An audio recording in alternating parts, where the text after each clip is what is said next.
Aminado ang abogado ni dating Pangulong Rodrigo Duterte na malabo talagang tanggapin ng International Criminal Court ang kanilang hiling na interim release. Pero paliwanag ni Attorney Nicholas Kaufman, hindi naman daw ibig sabihin niyan na wala na silang tsansang maibalik sa Pilipinas si Duterte. Sa mga nagsasabi naman daw na nabigo ang depensa matapos ang pag-reject ng appeals chamber sa interim release bid, exaggeration daw yan.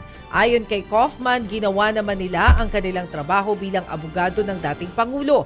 Nananatili pa rin si Duterte sa ICC dahil sa kasong crimes against humanity kaugnay ng madugong war on drugs. Okay. I think yan ay sakto po doon sa naging panayam natin kay former Senator Trillanes. Sinasabi niya na kahit anong mangyari doon sa health health check na ginawa pa sa dating Pangulo, detain pa rin ang resulta.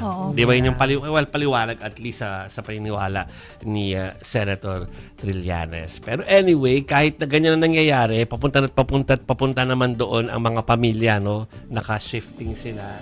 At alam ko meron silang pinaplano for Christmas.